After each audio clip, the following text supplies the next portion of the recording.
1, 2.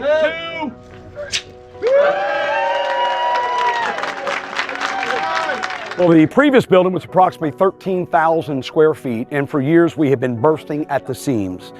Number two, that building had major leaks throughout the facility to the point where we had to cover several rooms in Deskwood plastic when we knew it was going to storm. So we've been working with our council for years and our county executive to try to get a new facility. So we built this new facility for tomorrow, not for today, and that we've got a lot of room for growth. And we already have a federal entity, a law enforcement agency that wants to move into our facility with us, and we're working with them to do just that. So we've got a lot of work that we have done here to bring this dream to fruition. And we've got approximately 60,000 square feet here versus 13,000 square feet, and we have plenty of room to grow in here. But most importantly, we have a fortified facility to protect the men and women of the Wicomico County Sheriff's Office. You could have shot our old building, and a bullet could have traveled through one wall, through all the other ones out the other side. That is the truth. That was not a public safety building at all.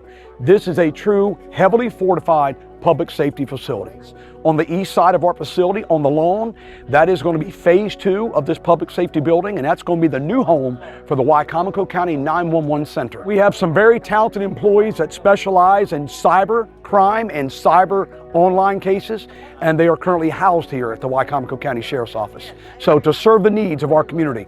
We all know that online scams are running rampant right now, and we have the talented men and women here and other agents who can address those issues every day. We have a roll call room, for instance. The roll call room, when not being utilized for roll call, serves as a secondary or a smaller classroom, which is much needed. We have a large classroom, but we have multiple smaller classrooms. It's not just the roll call room. We have other rooms that could serve as training centers here at the Wicomico County Sheriff's Office. We have a large garage in the back that protects all of our motorcycles and our SWAT units from the weather elements. One of those units is an actual MRAP, a mine-resistant armored platform vehicle that we acquired through the federal government through the 1033 program that requires us to keep that vehicle hidden from public display. We are not allowed to publicly exhibit that vehicle. It must be kept under roof because there are a lot of people who are concerned, obviously, about the increase in overreaching arms of our government, so we keep that vehicle hidden from the public. And we welcome our building to be served as a community facility. And we've already housed and served and had meetings with our local Lions clubs, our fire police, our many different community events have already been held here at the Wicomico County Sheriff's Office since we opened our doors on April the 1st. So I encourage anybody, if they have a need for a large training room, to contact the Wicomico County Sheriff's Office, and we will schedule your next meeting right here.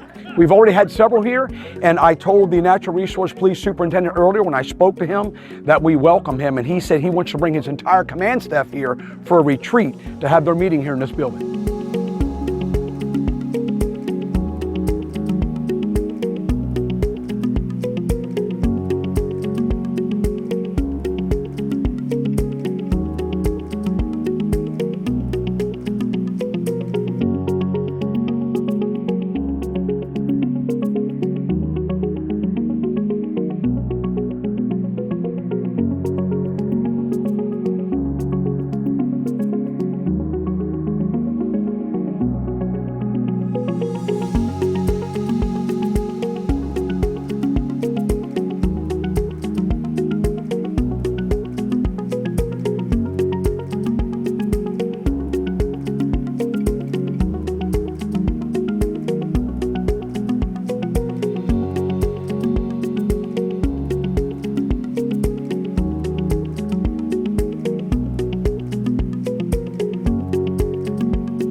What they do here is they put it in, close it, push that button, it's locked in. This is our property guy, by the way. Hi. Colonel Nicholas. So what happens is we'll come in the next morning, we open this up. You want to come around, I can show you. Like last night, we recovered these 2 firearms. So then what we'll do is we'll take the firearms out and then we'll pull this and then it'll unlock it for future use, for future evidence. So we have interview rooms here. We have 4, and I will call them traditional interview rooms. And then we have one called the soft interview room. Just a generic term. This is your traditional interview room that you used to seeing on TV and everything.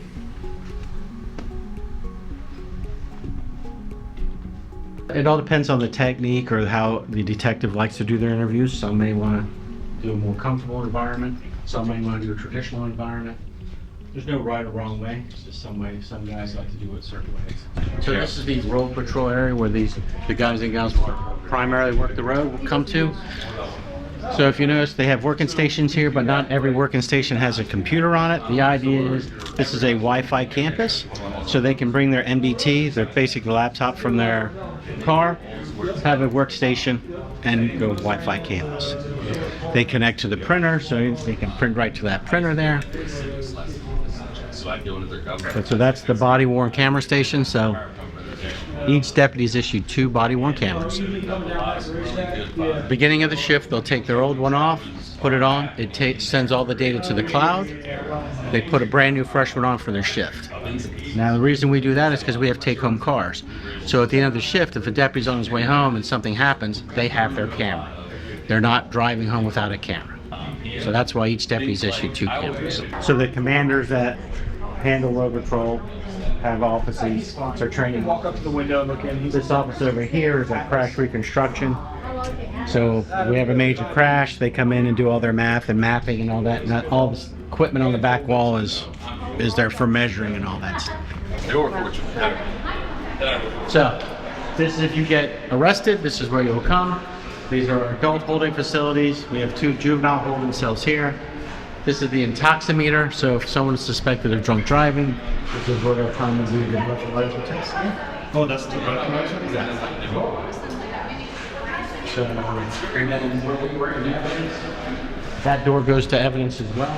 So the deputy has something from the individuals that just locked up, they collect it and they go straight into there, like personal belongings. That's the removal of evidence process. So there's 2 ways in there. As you see, we have canine cars in here right now because we have our canines here for demos. But this is Sally Port, so if an individual is arrested, they'll be brought in, taken to the holding cell, do the paperwork needs to be done. But this area is also twofold, right? Our old building, we didn't have anywhere to put our canines. They had to sit outside. Well, as you know, it gets very hot down here. Well, also it gets very cold. Or what? So this area here is air conditioned, but the canines have their own kennel right here. That's cool. There's a dog in here, so you may bark. So they have their own kennels here. So the canines can come in here. It's air conditioned, and the handler can put the canine in here. Now, one reason they don't have them in there today is because there's so much activity going on. They get excited. They're very comfortable in their car because it's their space, right? But they get in here, they get excited, like, hey, and they hear all the peoples. Yeah.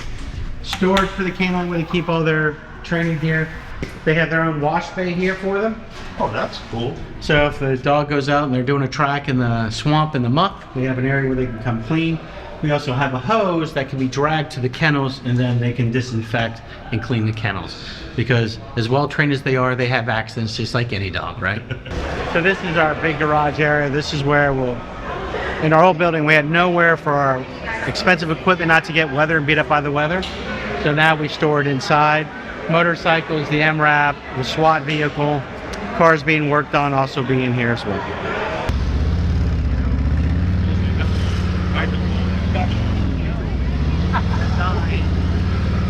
That's done.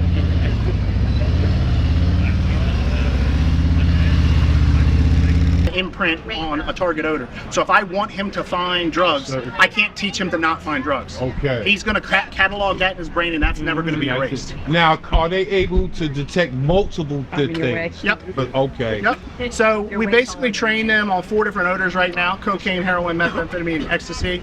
That's their drug odors, and then they have human odor as well, which is a whole different command. It's a whole different scenario. It's a whole different starting procedure, and the dogs work through association. So when the dog comes into a situation, he associates the collar on his neck, Uh-huh. the leash that we're using, and the command with what he's supposed to do. So when he goes to track people, he has a harness on that fits back here, and Okay. he feels the pressure on his hips, not on his neck. So Okay. he knows hip pressure means I'm looking for people, not drugs. Okay. Right? And it's the same thing with the bite dogs. When they go to bite somebody, Right. they're in a specific harness, they're given a specific command, they are instructed a specific way, and then the dog knows I'm gonna bite someone this time. I'm not gonna look for something. Now, is this your personal dog? Nope, this is the sheriff's office Sure. dog. Okay. When he is done, I'll get the option to keep him. Okay. This is my second dog. My first dog already retired, and I have him at home with me now. Okay. So we keep all of them. And like if for some instance, some other handler here can't take their dog when they Right. retire, I'm gonna take their dog, right? Okay. Like, so it's a big deal. I'm the supervisor for the unit, so I kind of monitor the dogs. Okay. And I'm in charge of picking the dogs out, training the dogs, paying for the dogs. And like I said, in November we'll get our first bloodhound. Okay. And what breed you have here? This is American Black Lab. American Black. So pretty. You can tell he's Pretty calmed down a dog. little bit now. And then they donated him to us, and then we trained him here locally. His name is Chef. That is Dutch. It's SJEF. He is a single-purpose dog, which means all he does is sniff. He doesn't bite. I'm not saying he won't bite you. He's just not trained to bite. The handler's going to get him out and bring him out for us. And then basically what we have is these 4 boxes. This is what we use in training. They're called behavior shaping devices. And all it does is it controls the odor to come out in an area where we can pinpoint the dog's nose on target odor. So the first 3 boxes are blank. The last box is what we call a hot box. That's where the drugs are going to be. And basically what you'll see is you'll see the dog check every box all the way down, and when he gets to the target odor, he should show what we call final response. So the final response is just his way of satisfying his emotions into knowing he's done his job, right? So leading up to the final response, there's things called behavior changes, and the changes that we observe is what we testify to in court. These are unconscious behavior changes. The dog doesn't know he's doing it. We've never trained them on it. All we're doing is cataloging the behaviors as they happen in real time. Chef is just like Pappy. He's very excited all the time. He's ready to work. He knows what he's going to do. The sheriff's office has 5 dogs. We have 3 Belgian Malinois just like this. We have 2 labs. We have a chocolate lab and a black lab. This Malinois is from Holland. We have 2 Malinois from Czechoslovakia, and then a chocolate lab from Minnesota, and then Pappy's from Oklahoma.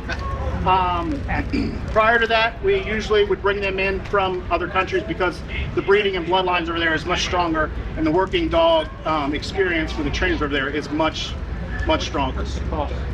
They vary. I can tell you a single-purpose Belgian Malinois from a good breeder can range from 15 to 25,000. A dual-purpose dog can get all the way up to 40,000. We are fortunate enough that we have donors in Wicomico County and around the state that help us. In addition to the price of the dog, you're talking about the price to outfit a car and to equip that car with the appropriate safety features like the heat alarms that keep the dog safe in case the air conditioning stops. And then that is also expensive, right? So we are fortunate enough, we get a lot of donors. But typically, for the single-purpose labs, we can get them for about 15. But by the time they hit the street, you know, the total cost invested is probably the one closer to 35, just between the car and all the equipment we put in there. So the dogs are trained like this. A human has, somebody may have already heard me talk about this, but a human has about 10 million olfactory sensors in your nose. That dog right there has about 225 million. My black lab has about 350, and then the bloodhounds have north of 420 million. So basically what that means is when you walk into your house and you smell beef stew, you're like, ooh, my wife made beef stew. The dog does the same thing, but he does it from a block away around the corner. He knows that far away what has been made. He can smell the oregano, the pepper, the sauce, the meat. He can smell it all independently, cataloging each of those odors, where us as humans, all we can do is say, oh, that smells like beef stew, right? So what he's gonna do is he's gonna get ready to do the scenario, and I'll get out of the way, and then any questions, we'll handle that afterwards.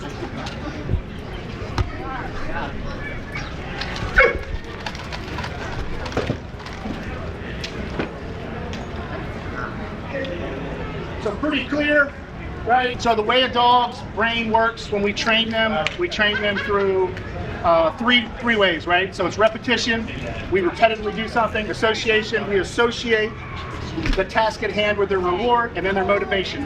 Why do they want to do it? He wants to do it for the ball, right?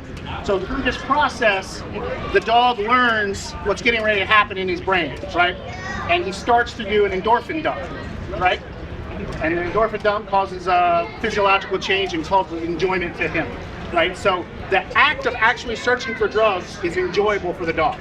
Like it's exciting to him. So even if he doesn't find drugs, he had a good time, right?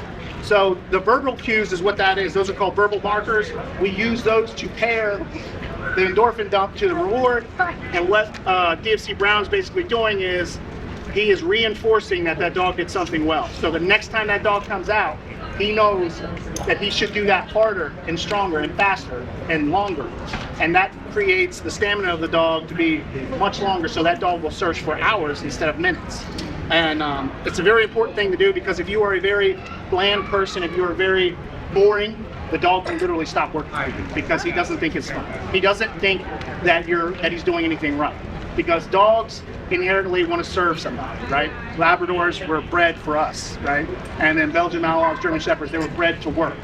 And if they don't have a purpose or someone to work for, they get bored and then they just stop doing it, right? So basically that's what that is. It's just verbal cues, telling Chef, you did good, I'm proud of you. And then in turn, you see Chef actually starts to growl, but he's not growling out of aggression. He's growling out of joy. Right? And if he was growling out of aggression, it would be a whole different growl. But he's growling basically because he's excited, just like the handler. Yeah. So, get your bearings where we were. If you could walk through this wall, you'd be at the front of the building, right? Where you came in. There's the cafe where we were. This is the roll call room. Feel free to go in there. That's literally what it is. These guys come in before their shift. Is that for briefing? Yeah, before their shift, they'll get updated on what's going on. And we have classes in here. We do Zooms in here. So all the conference rooms you've seen, the EOC, the lobby, which we'll go. We haven't hit yet, but the EOC is if God forbid there's a major storm or something going on, we can use that for multiple disciplines, as in the fire department, power company, telephone company, cable company, us, all in one room. When we get there, I'll show you the different TVs and stuff, but that's also a training room. It's also a community room. This is also roll call room, a training room, Zoom meeting room. So we use all the rooms for multiple things. Because if we just use this for roll call, they only meet 3 times a day for 30 minutes. So that's why we'll take advantage of this time that's not being used. Oh, like VR? No, they actually use the screen. So he can probably, if I'm wrong on any of this, please tell me. So these are the weapons that we carry. So when these guys are doing their simulations on the screen, it's the same weapons that we have here. We have a taser, we have the Glock, we have the AR platform. We also have a pepper spray and a flashlight. So when they're actively doing things on the screen and they pull that piece of equipment out to use, it will also show on the screen. So when they have a flashlight out, it will illuminate that area. If they pepper spray somebody, it will pepper spray the person. Now, they also have the computer here. So if the deputy is doing the scenario, good or bad, the instructor can dictate which way that scenario goes. If he's making mistakes, the instructor can turn it this way, or if he's doing such a good job and he wants to kick it up a notch, he can do that as well. Or if it's not going so well, I can have the guy pull a knife or pull a gun or pull out a cell phone real quick and see how that works. So you're also testing reaction times. Reaction, judgmental. You can also put them on a flat range and they can shoot steel targets, they can shoot paper targets, just like you're at a range as well. Have moving targets, stuff like that. Well, that's why it's like a plastic screen. Well, that's just a screen. It's just a laser that's interacting with the system and it'll show where your hits are hitting. Oh. Now the guns do have a CO2, so that's our CO2 tank.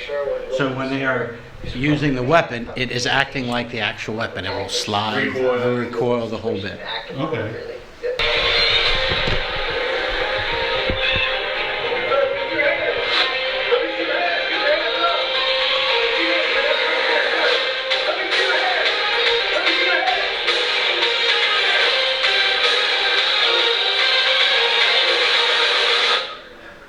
So it's called a briefing room. Again, God forbid something serious happens, this is where the sheriff would hold his press conference. But we've used it for job interviews, we've used it for training, we've used it for meetings, we've used it for a ton of things. So again, the rooms may be titled one thing, but we're multi-purpose. They have access to this area because there's public restrooms right around the corner, but they couldn't get anywhere else in the building that was secured. So when we've had community events in there where they want to hold town meetings or something, they have access to the bathrooms, they have access to this hallway, the vending machines, but they can't get anywhere else. So this is more for the general public? Well, we will open it up so if a town says, I'd like to hold a meeting there, or a Boy Scout troop says, I'd like to hold a meeting here, we would open that part up for them and they'd have access to this area. But they couldn't get in there, they couldn't go down the hallway, they have access here where the bathrooms are, vending machines are. This is the EOC / training room So all the videos around, we could set up on different stations, so have different people doing different things.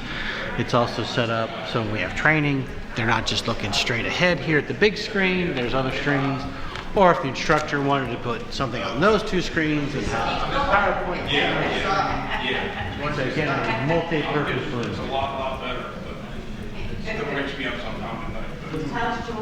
It can be configured however we want. The closets are to hide the tables if we need less, if we need more, chairs, etc. And then there's a little break nook over there so we can set up coffee. Several years ago, we started using some commercial grade drones, and then through the years we've been able to show the success of our drone program. And we've also one of the big problems that we've had in the area, just like everywhere, has been the dirt bike problem. The dirt bikes on the roadway and fleeing police. We've been able to utilize the drones, and we used the success with that to be able to purchase more drones because we were able to knock that down and curtail that problem quite a bit with utilizing the drones as aerial surveillance, launch multiple up so we can coordinate with patrol units that can converge when they've stopped safely, so that way we're not chasing people. When they finally stopped at a house or stopped to get gas, we can converge and take people into custody or issue the appropriate citations that are necessary for that. So that's how we've been able to adapt over the years, just using those successes, and it's been such a great program. We've used them on barricaded subjects, and we've used them for surveillance and locating wanted fugitives for very serious crimes from across the country. In our county, we've been able to use them to locate them hiding in woods and fields and other places. The new location doesn't bring any new challenges, and actually it's a little bit better for us because we're not as close to like more of a restricted area. We had the jail and stuff, so we have a little bit more space to operate here where we can practice more freely. We have open fields and stuff that we can practice a lot more for the pilots and everything to use here at our new location. It's been great having this new building here in this location. So this one here, the orange one, is a search and rescue drone that we use for search and rescue. It's got a strobe light that we can use to identify at night. So if we're coordinating with Trooper 4 or Natural 1 from the Natural Resources helicopters, we can coordinate. They can see us and we can see them. But it also has several adaptations that we put on here. It is a spotlight that we can use to light up scenes, light up an area where maybe a lost person is. It also comes with a speaker and microphone that we can communicate with people, say they're lost in a field. We can give them directions, tell them to follow the drone or just stay where you are. First responders are on their way to them. Then we also have a RTK GPS module that we put on here that we utilize with our accident reconstruction unit, that they take the data from this and the pictures that we capture with this device, they upload it with their reconstruction equipment and laser scanning devices so they can recreate crime scenes and accident reconstruction scenes. The other drone here, this is a DJI. It's a commercial over-the-counter drone that you can do, but it has a really good camera system that we can zoom in on locations that we need to either watch or surveil. The indoor one here, this is a Venta. Utilize goggles here. The pilot can fly it inside of a house. Say we had a barricaded subject, you can fly this into, locate it, and that way we don't have to introduce any people into the building. We can use technology to clear that and locate the individually safely without putting anybody else in harm's way. That's basically the drones we have. We have a couple of each. That way, if we have to continually monitor a situation, a special event or anything, we can launch one, and then when the battery gets low, we can launch the other one and then just switch them back and forth. That way we can constantly have an eye on a situation. This girl has joined me on a number of occasions singing the national anthem downtown Salisbury. And this is a special group, special crowd. I want her to sing a national anthem. Let's face the flag. Oh, say, can you see by the dawn's early light what so proudly held at the twilight's last gleaming, whose broad stripes and bright stars through the perilous fight o'er the ramparts we watched were so gallantly streaming. And the rockets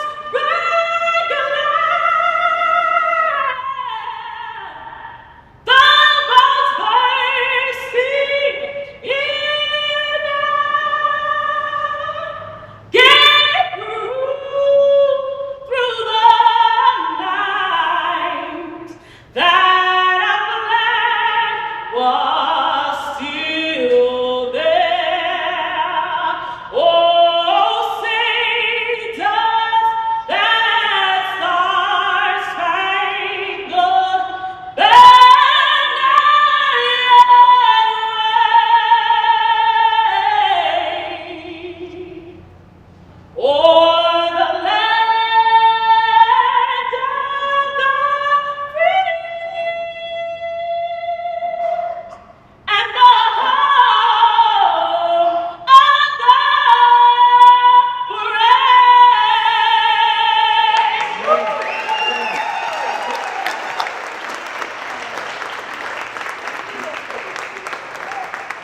And you are now at the Wicomico County Sheriff's Office. You're here with myself, Sheriff Mike Lewis, and my Townsend's team of men and women, but you're currently watching PAC 14.